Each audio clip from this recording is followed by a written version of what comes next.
Good afternoon, everyone. I'm very happy that you're all able to join us today for our webinar titled Low Literacy Adult ESOL Instruction: What, How, and When. I'm June Rawl, and again, welcome to our presentation. We're so privileged to have Phil Anderson from the DOE who will be making the presentation for us. Today's webinar will focus on the adult ESOL student whose first language is other than English and who may be non-literate or pre-literate in their home language.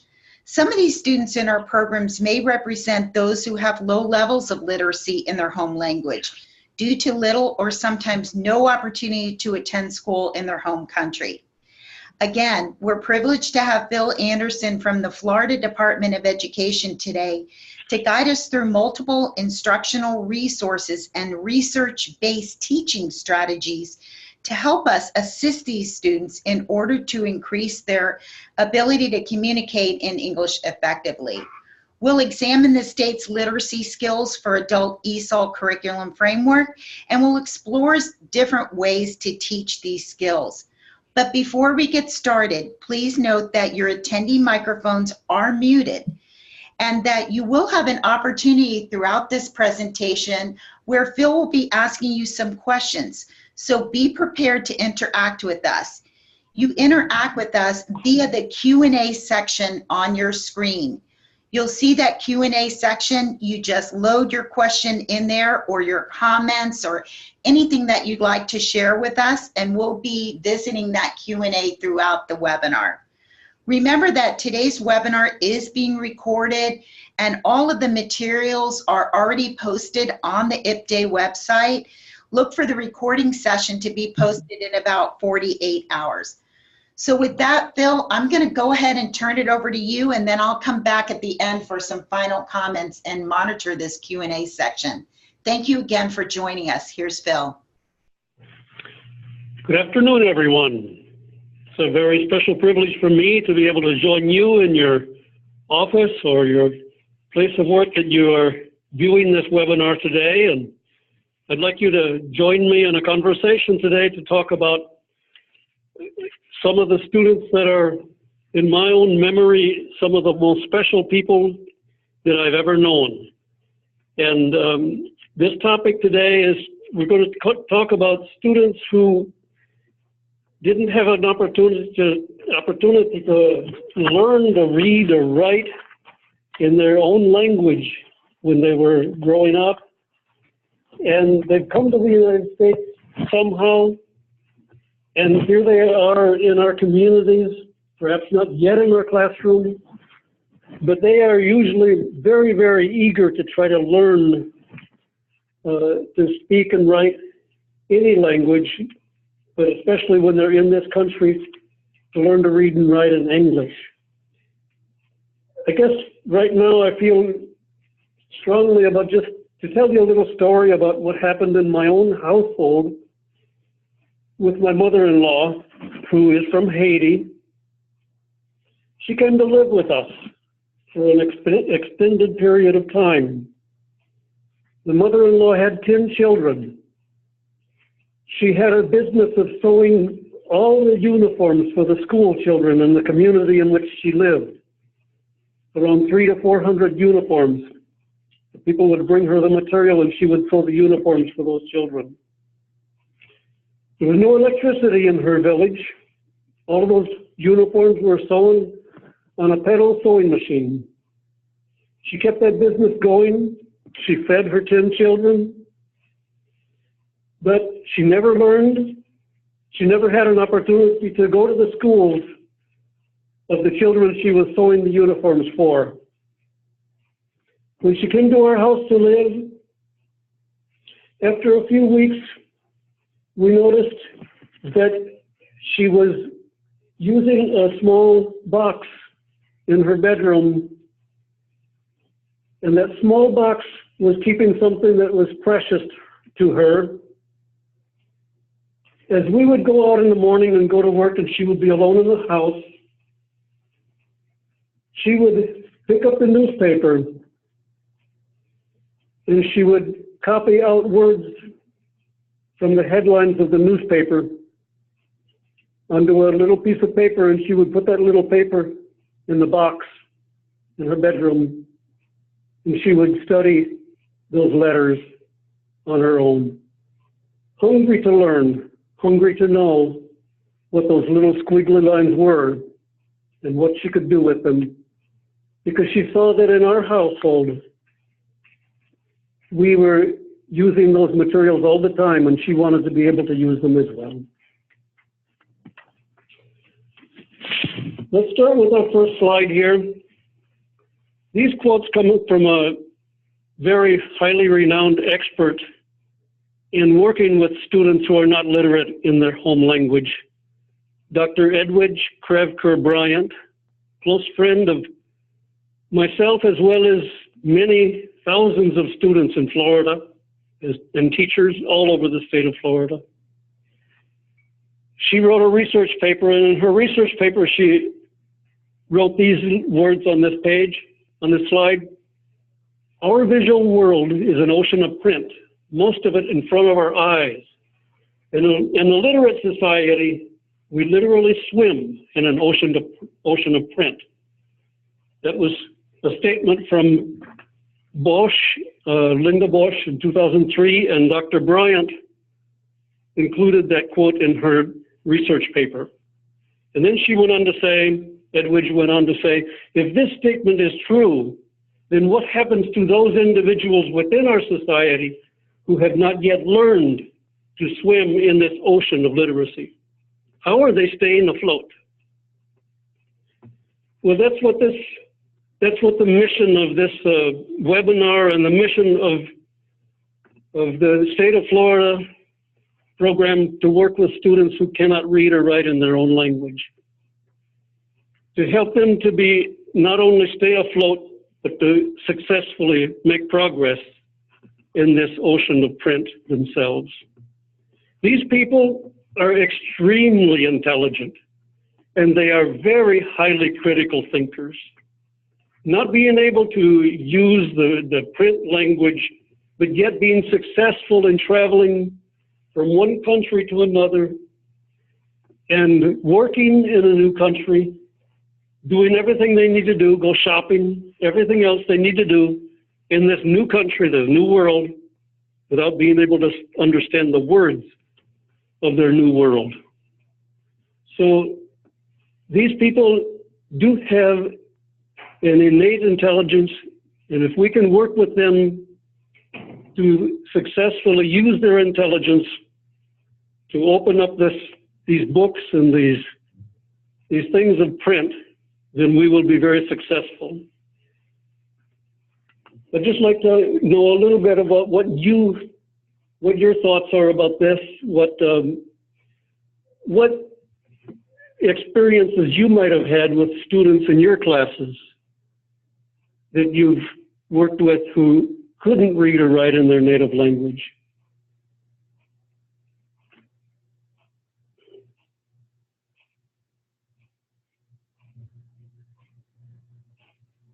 If there was anyone that had any questions, feel free to put them in the chat box at any time. I'm going to move ahead. I don't see any questions on the chat box at this time.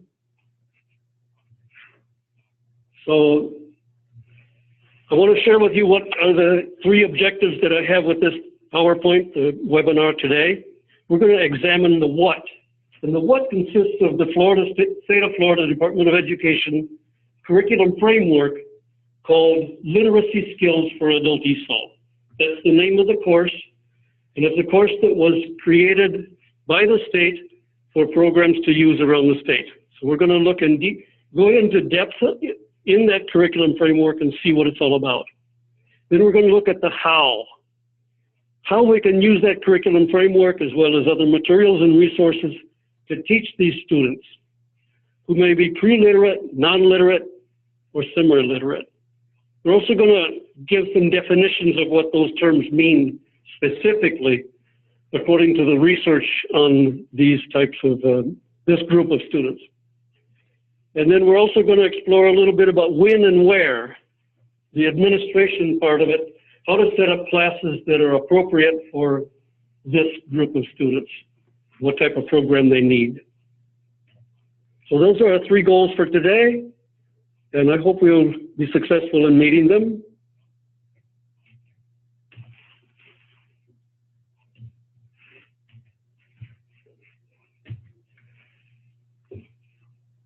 To check our understanding a little bit about what we already know regarding these students, pre-literate students are learners from, non-literate students are learners from, semi-literate, those are learners who, non-alphabet literate, non-Roman alphabet literate. Have you personally known any of these students yourselves? Have any of you begun to create a class full of these students? In my experience over the years of working in programs that in areas of the state that had students who could be in these categories, I found that if you started with 2 or 3, the number would grow within a year's time to be between 15 and 20. Here we have a comment that came in that an English-speaking student came to this person with no knowledge of letters. No one in her family had been literate for decades. But she broke the cycle and her children all graduated from high school knowing how to read. Now she wants to learn to read. I am a volunteer literacy tutor, as my grandparents were born here, spoke French, but were illiterate in any language. That's wonderful, and I hope that this webinar will provide you with some resources, more than what you already have and already know. One thing I do know for certain is that those of you who are on this call today, many of you are extremely knowledgeable in your expertise of knowing how to work with these students, and you have a lot of information and resources that you can share. So I'd really be glad to open up the opportunity in the future to create a learning community among ourselves, a professional learning community, communities of practice, whereby we can all share and increase our knowledge and our experience from each other. So there are several comments who came in that say you have students who are in your classes that you're working with now. So I really appreciate, one says like they created an online class to include videos to target the non-literate students that they can use at home or on their phone as an additional resource for practice. So there you go. These students many times are very adept at using their phone for many different things. Okay, well, now let's look at the actual definitions of these students according to the research. This comes from research that was done by the Center for Applied Linguistics, and they have a paper on their website that includes this information. The pre-literate learners from a culture where the language is not written. In Haiti in particular, their language was not officially written in an official form, and it was only in 1987 that they published the Constitution of the country of Haiti in the language of Haiti, in Haitian Creole. Before that, it was in French. And then the non-literate are students who are learners from a culture where the language is written, but they never learned to read or write. And then the semi-literate are those who had some schooling and can read or write a little in their first language or another language. And then other students happen to be those who are from countries that have a non-Roman alphabet or a non-alphabet literate. And so they are literate in languages that simply don't use the alphabet of the English language. And that's a different category of teaching those students the letters and how to spell using the alphabet of the English language. So what are the special considerations that you could consider with these students who are of these categories? The pre-literate, they need exposure to the purposes and uses of literacy. How literacy can be used. What do those letters and numbers mean on the package of meat at the grocery store? What are those letters on the side of the building that has the great big huge flag in the middle of town? They learn that those letters, they realize that the flag means the bank, that they can't actually read the letters on the side of the building to read the word bank, that they know that that's the bank. So they need the exposure to the uses of literacy. Non-literate, they have had no access to instruction and they may feel stigmatized. The others, semi-literate, they may have had past negative experiences with literacy learning. And that could be one of the reasons why they weren't able to or did not feel they could continue with going to school. The non-alphabet literate, they need instruction in reading an alphabet script and in the sound syllable correspondences in English. And then the non-Roman alphabet literate, they need instruction in the Roman alphabet in order to translate their first language literacy. L1 literacy means their first language, to the skills they know in the first language to the English language. I'll just check the chat box real quick and see if there's any additional questions related to that. Okay. One person says that they have many basic students in our classes. These students could really benefit from having literacy coaches. Their needs are often very diverse. That's another really very interesting aspect of this, that their circumstances and their lives and their situations are very, very diverse. I want to check to make sure I didn't skip a slide here. Okay. Now we're going to get started into the meat of the Florida Department of Education curriculum framework that was created for this population. Just a little history on this framework.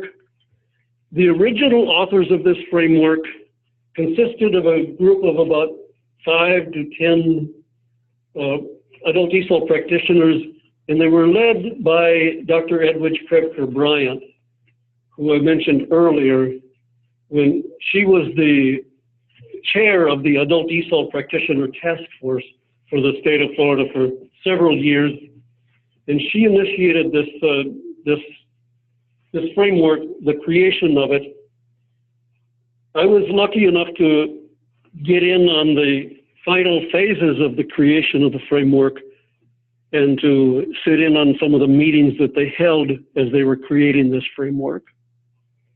So this curriculum framework, I can say very much for sure, it's a Florida-grown, Florida product from Florida adult ESOL practitioners who worked with these students.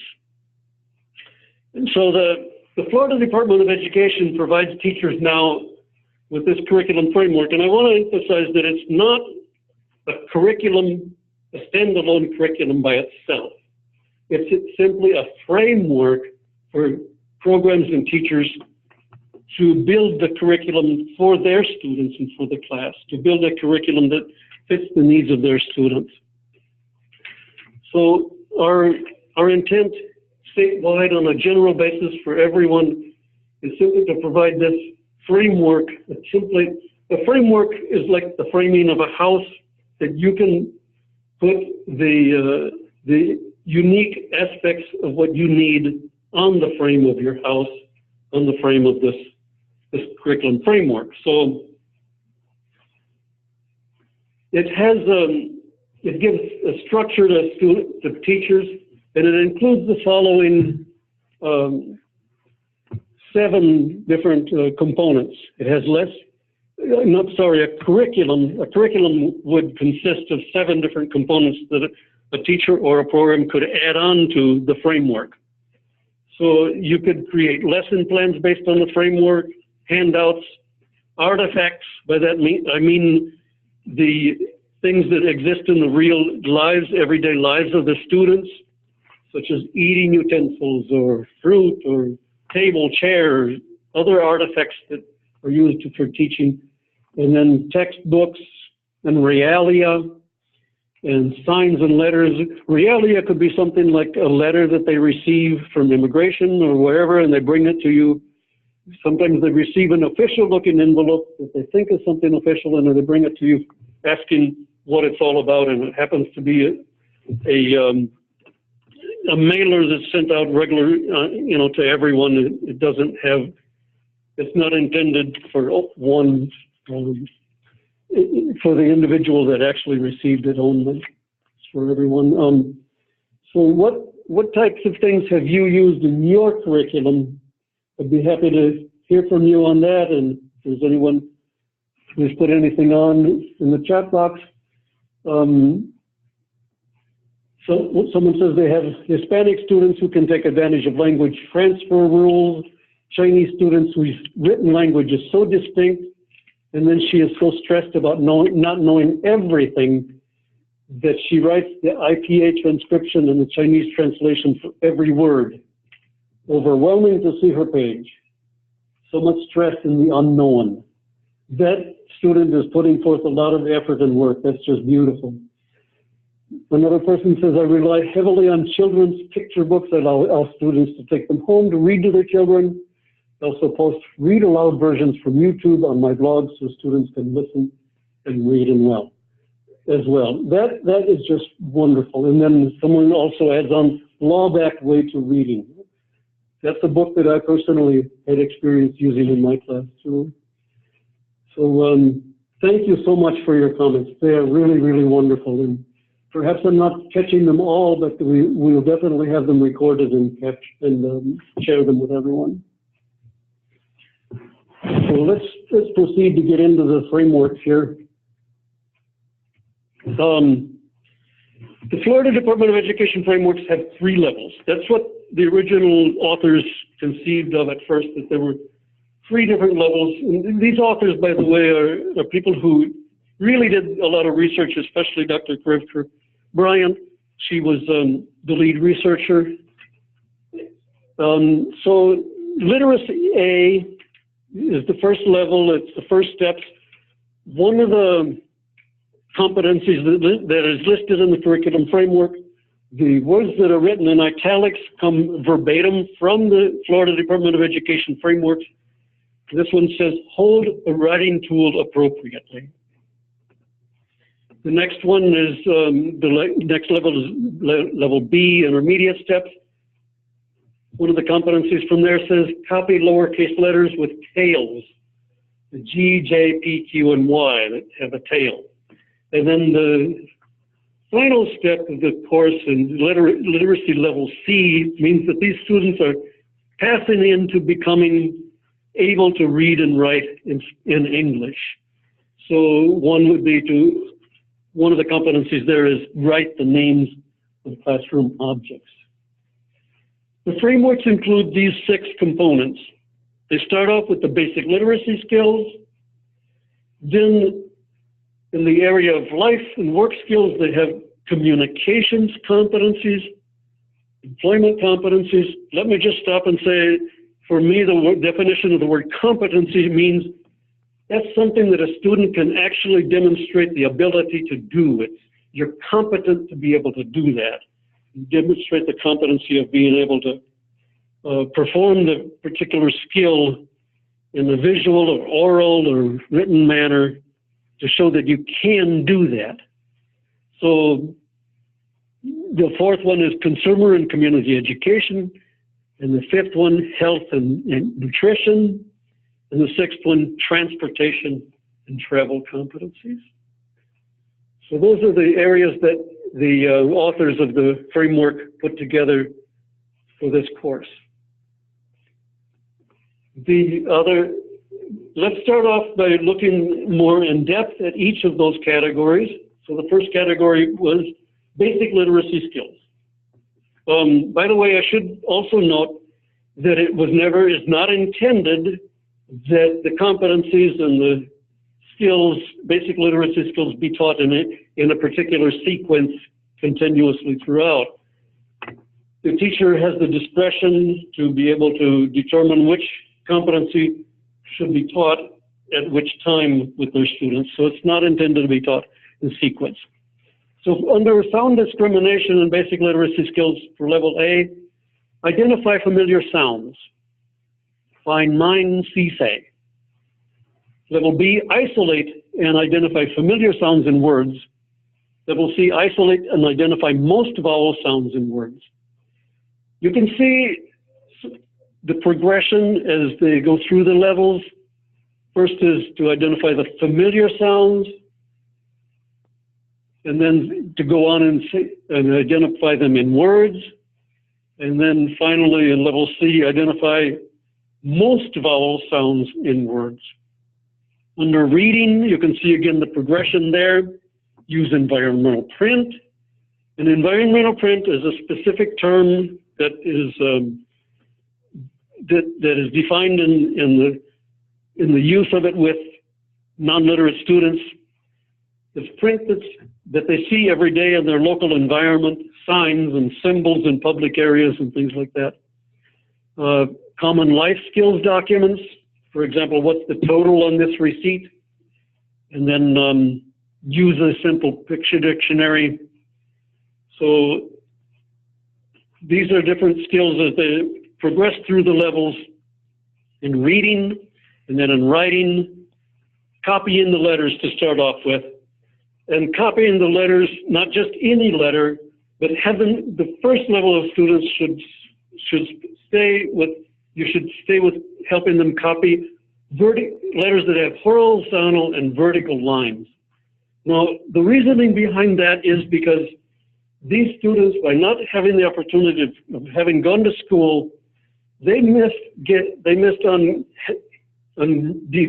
developing the fine motor muscles in their hands and fingers and wrists to be able to move the hand and the fingers in different directions when they're writing.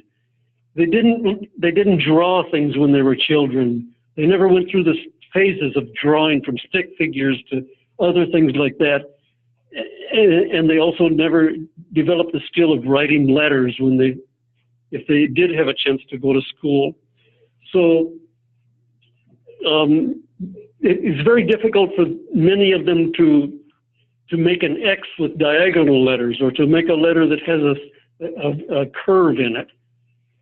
And then level B, copy short sentences, and then level C, use periods and question marks to end sentences. So those are the three areas of the basic literacy skills. First, the sound discrimination, and reading and writing. The communication competencies, here are some of those. This is not a comprehensive list. I excerpted several of them for personal information. Each of the competency areas, like communication, has subcategories, and the first one is personal information, social and classroom language, time, and let's see, yeah, that's the three areas in the communication competencies. So as you can see, the progression of the levels, the first one, state their first name and first and last name, and then state and orally spell the first and last name, and then finally print their full name, first, middle, and last, in a variety of formats. Okay, and I won't need to read the rest of the slide to you. The third area of the framework is the employment competencies. So there are 6 levels, 6 competencies, And in the employment category, it's only in levels B and C that the framework has specific competencies for the students. So level B is read words for common occupations. C is read and write words for common occupations in workplaces. And then read the signs. And the other level C is read a simple work schedule, becoming more complex as they go through the levels again. Category 4, consumer and community education. There's 7 competencies. Well, there's more competencies, but there's 7 for each of those, A, B, and C. So there's more or less, I'm not sure of the exact number, but there's more or less 21. There's some of them that might have less than 7 total, but the intention was to have 7 for each of the A, B, and C. Ask the price. B is read prices. And C is write the dollar amounts. In health and nutrition competencies, there's 8 of those. Identify common foods. B, read food names. C, write food names. I recall one student who, when purchasing food, I asked them, how do they know how much the meat costs? And they said, well, it's usually the largest number on the package. So that was a literacy reading skill that student had developed by themselves to be able to know how much the meat costs. Transportation and travel competencies, there's 6 of those. The types of transportation, the pedestrian signs, and reading basic traffic signs. So I've just given you an overview, and I went into a little bit in depth into the curriculum framework itself, and I shared with you the competencies that are actually in the framework. We know that these competencies are not an exhaustive list of everything that students should be able to do or need to be able to do in their daily lives. And like I said, this is simply a framework that we've provided in the curriculum framework, and competencies are something that it can be measured, it's measurable, and can be demonstrated. So there are many other types of things that you certainly will need to add to your instruction from textbooks and other materials to round out this short list of competencies that are in the framework. Okay. Now, the next part deals with what we've looked at what, and now we're going to look at how we will teach these students, how the different teaching strategies that we can use. I want to say that this webinar today is simply a toe in the water of everything that's out there. In my office, I have a bookcase with filing folders that is almost completely full with folders of research documents that look into this thing of trying to teach literacy level students. So I've selected a few key resources or things that I personally had some experience with, and they seem to be useful and helpful to me. So I hope that they will also help you. There's many more, and I'm very happy and willing to share everything that I have with anyone who wishes to learn more about this. So in 2008, the state of Florida funded a project with Miami-Dade County Public Schools. We call that a state leadership project because we use our federal funds called state leadership to fund different projects such as this. So in 2008, it was a little bit more than a year's project. The practitioners in Miami-Dade County Public Schools, a team of practitioners, did research, and they had assistance from Dr. Edwidge Presper Bryant as well. And these are some of the things that they found in their study in 2008 with the students, not only in their district, but around the state. Meaningful environmental print is important. And that another thing is that people learn best when the learning starts with what they already know. And that's a quote from Auerbach. Can't remember Auerbach's first name. She wrote a very, very influential book in 1997 that's still regarded as one of the leaders in that field about teaching students of literacy levels. Elsa Auerbach. That's the name, is Elsa Auerbach. So based on the research that they did in Miami-Dade, they realized that it's important for teachers to ask students about their experience and talk about what they know and build lessons on themes that connect to their lives, connect to their everyday lives. That was something that opened the door more easily and quickly for those students to the world of literacy, this ocean of print. Another one was that it's important to use, a useful tool can be the language experience approach. Most of you know this already, I understand that, but in 2008, a researcher from the state of Minnesota named Patsy Egan. Patsy Egan was previously also used the name Patsy Vinogradov. In case you're looking up research from Patsy Egan, you can also use Patsy Vinogradov. That's in my list of resources.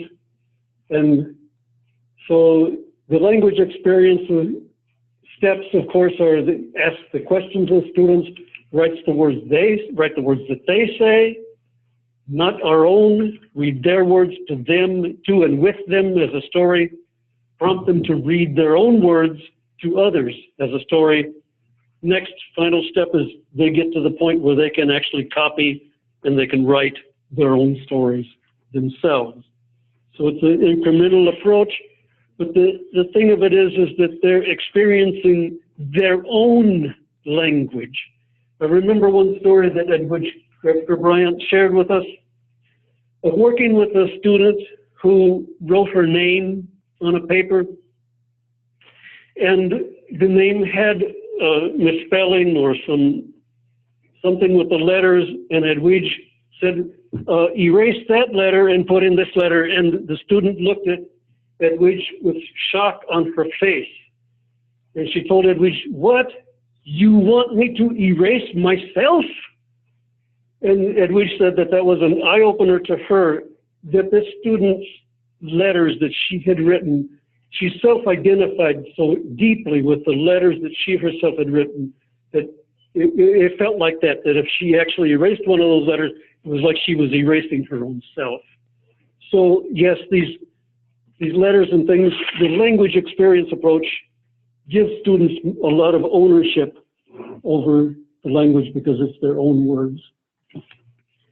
I think I should take a little moment perhaps and check in the chat box here to see. Check the Q&A box, Phil. Check the Q&A too. There's a couple coming in on the Q&A. Yes, one says, what is environmental print? Well, print are the words that you see on the signs around you, especially if students live in a city. The different signs they see and the way that the signs are connected to an image as well. For example, a shop that repairs tires would have the word tire, but then they'd also have an image of a wheel, bicycle shops, and other things like that. So whatever they see around in their daily lives in their world, that's what we call the environmental print. We also see a chat that says that some students could benefit from receiving basic instruction in their native language as well. That is 100% right on. That's so true. and judicial use of the student's own language, and even allowing them to write words in their own language, and using the student's own language, giving them some basic instruction in their own language as well.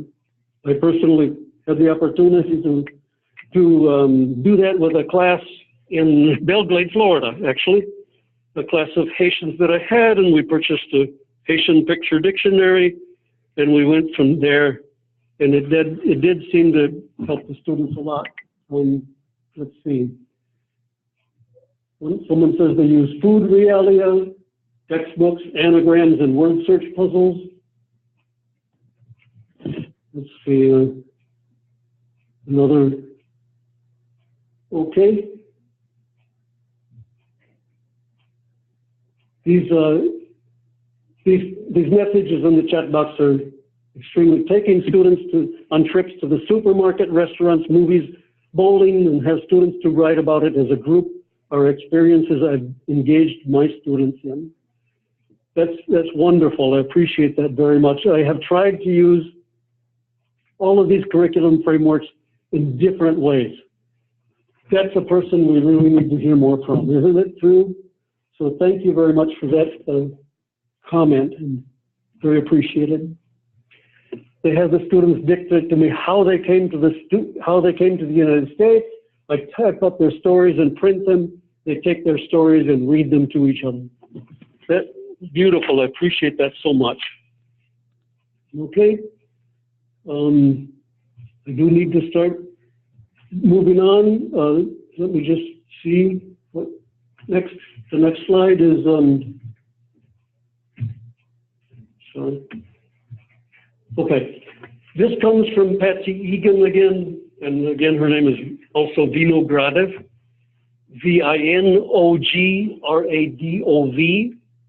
In 2008, she talked about the ladder of learning in a paper. I think the paper was named Teacher or Maestro, the letters speak. So that was the name of the paper, but she talked about starting up with the whole and then going to the part and then back up to the whole. So start at the top of the letter is the meaning. The whole would be like, an example of a whole would be the vocabulary from a thematic unit on shopping for clothes. So the thematic unit is going to be shopping for clothes, and so you start out with looking at the vocabulary, key vocabulary words from that, and then going into the part of it would be take those words apart and look at different sounds they make. And then after that, that's the decoding and phonemics part down at the bottom there, and then going back up the ladder to the whole about reading a story about shopping for clothes. So that's one of the teaching strategies that Betsy Egan spells out very in depth in her paper. And this is one of it's a pictorial image of one of the items that she wrote in her paper there. Betsy Egan, by the way, is also a very, very well-known and respected leader in the area of teaching students who are non-literate in their native language. She has many, many articles, and she's also internationally known. She participates in conferences in international levels to work with students who can't read or write in their native languages.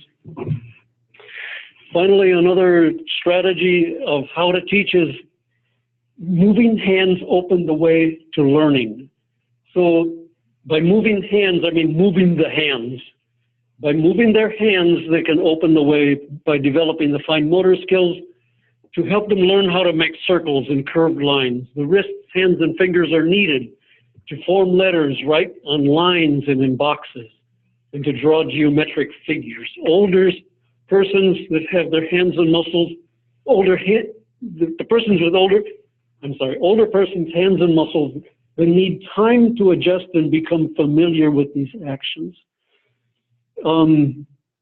It can seem like a very slow process to us who have already gone through that phase, of developing their fine motor skills, but the adult who hasn't developed their fine motor skills and who hasn't had the opportunity to learn to draw, they go through the exact same phases of development in drawing that children go through. It's amazing to see the similarity in the way that adults who are beginning to learn to draw, the way they draw, and a child beginning to learn to draw as well.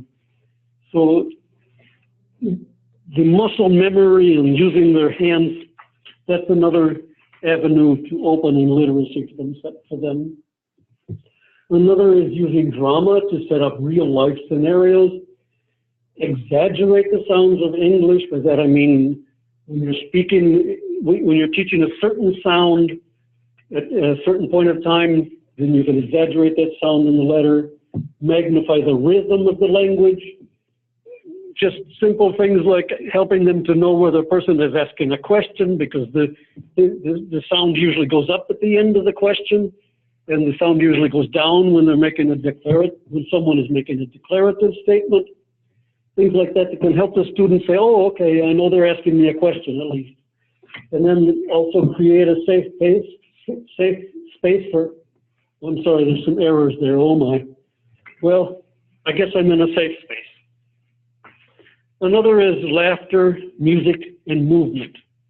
So that helps to enhance their memory when they're laughing and enjoying, and the music, that musical sounds come from a different part of the brain than speaking sounds, and it helps to solidify the memory. Okay, finally, the section I want to share now is practicality and the administration of this. When and where should these students be taught, or should we prepare places for them to learn? One of the principles, which nothing is really hard and fast 100%, but in general, it's really best to avoid mixing a class of literates and low-level literacy students. Students who can read and write with the students who have not been able to learn to read and write, because it ends up with both groups having high levels of frustration, maybe not with each other so much, but internally and within themselves. So it's very, very difficult. It can be very tricky to have classes with both groups of students, and if at all possible, the best thing is for the students who can't read or write to have their own space by themselves and build a community among themselves and learn at a faster pace without feeling the levels of frustration of experiencing, seeing how easily and quickly the literate students are able to do things and they feel like they can't do those things themselves. It's also important to know that they are still trying to visualize letters and understand that lines have meaning, that they're not just indiscriminate. And then also, it's important to know that sometimes they really haven't developed the ability to explain how they know something. They know it, and they'll respond, I just know. Well, it's true that they do just know. And they need some experiences in finding the pathway to be able to understand and explain how they know something. They truly are adept at thinking critically, but they're simply not accustomed to using print in their daily lives. So to be able to bring print into their realm of critical thinking that they've already developed, that's a beautiful thing. They can read their world, but not the words they find or they see in their world. And this concept comes from Paulo Freire, Brazilian educator, who worked with students, teaching students literacy, and the importance of not only learning to read the words, but to read the world as a whole and understand how the world works. And believe me, I'm always so astounded when I begin to understand and see how they see the world, and they give me a little glimpse into their world, the world of being not literate in print, but the world, the vision that they see, the things of the world that I simply cannot see because I rely so heavily on print. And one person in Puerto Rico told me, he said, I see things you don't see. And now I understand even more what the meaning of that statement was. Finally, in closing, this is another statement that was written by Dr. Bryant, that adult English language learners bring their diverse and inspiring backgrounds to the literacy classroom, which must not be ignored by the instructor. This is not to say that instruction is easy and straightforward. Each learner is distinct and requires instruction that differs from mainstream ESL classes. This is a statement that she wrote in the research that was done in Miami-Dade County Public Schools in 2008. So that's my closing comment, and I do appreciate everyone who has been who joined us on the call today. I'd like to see if there are some final chats that we need to address in the chat box. I have used the language experience approach with a student who needed to practice face-to-face job interviewing skills with a transition to work program within the prison system where I teach. Wow, thank you so much. My students are allowed to write words they do not know in English until they finish writing stories and are able to translate them. Yes, they write, you can allow them to write words in their language and put them in English and then translate them into English. That's good. That's a good idea.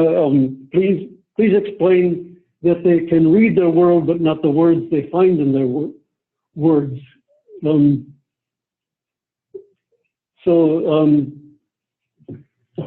Well, they can read their world means that they understand the dynamics of the way things operate in the world, that when they go to the grocery store, the cashier has certain functions that this cashier does, and when they arrive at the cashier and they're not sure of the amount of money, they begin to understand that the numbers that appear on the screen mean the amount of money. Many students, until they understand that, they told me that, how do they know how much to pay? They say, well, I don't know how much to pay. I simply give the cashier a lot more money than I think they need, and I trust them to give me back the amount that they don't need. So that's what I understand myself anyway, of something about being able to read their world. They can understand the functions and how to survive in the world. They might not be able to understand the actual words of the world. Another way is in the environmental print study that Dr. Bryant did, she found that students could know what type of product they want to purchase because of the colors of the product. The different types of food, the packaging comes in different colors. And they knew that if they got the package that has that color, that's the food they want. That's the food they like because that's the color. They knew the color. They didn't know the words on the bottle, but they knew the color. And so that's what is called reading their world. Excellent. Someone says excellent presentation and much needed information in the literacy program. The challenge for schools is to provide literacy programs and not just place these students in the regular ESOL program. That is so true. It's scary to think. I mean, at the beginning, it's scary to think, well, I'll only have one or two students. But if you start with one or two or three, the number will grow because they are there. And when the space becomes open for them to feel free and comfortable, they will come.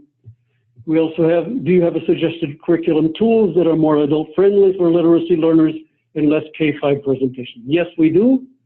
Joan Saslow wrote a book called Literacy A and B. That's one book that comes to mind immediately. But I definitely have a list of other resources. That's Joan Saslow, S-A-S-L-O-W, and the Literacy A and B that introduces print to students, adult education students. Someone says, my students are allowed to write words they do not know how to write in English until they are finished with their stories. Okay, another commenter said, thank you. Well, I appreciate that very much, and I also want to thank you for joining us. And that's the conclusion of my presentation. The last slide that I have here is a list of references, and these are the references that IPDAY has on their website. Like we heard, the presentation will be available in 48 hours after this webinar today. And this is the list of resources that I've provided for you, and some that seemed essential to me. If anyone wishes to know more or receive more resources, feel free to send me an email. And my email address is on the first slide of the presentation, philip.anderson@fldoe.org. Okay, thank you, and I'm going to turn it over to June Rao.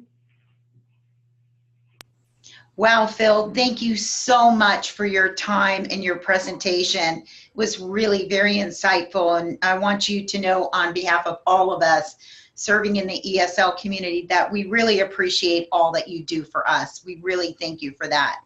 But before you leave us today, you're gonna see some 3 short survey questions which now appear on your screen. If you would take a moment to just go ahead and answer those questions, we would really appreciate to hear from you. If you have other feedback or other information that you'd like to relay to us, just reach out to us and we will be happy to answer them. As Phil mentioned, all of the resources that he mentioned today and all the related documents are now on the IPDAY website. Okay, the webinar feedback is going to close, but I want to remind you, if you can join us on November 14th, we're going to talk about the high impact indicators across the content areas. It's really a thematic approach, and it's going to be a 2-part series. And we're going to explore integrating selected RLA high impact indicators along with other related indicators from GED content areas. We're going to look at these indicators and how they align to the college and career readiness standards, and also the domains and objectives that are tested on the TABE 11 and 12. So you won't want to miss that. Again, Phil, thank you so much. Until then, we wish all of you a great rest of the day, and thank you.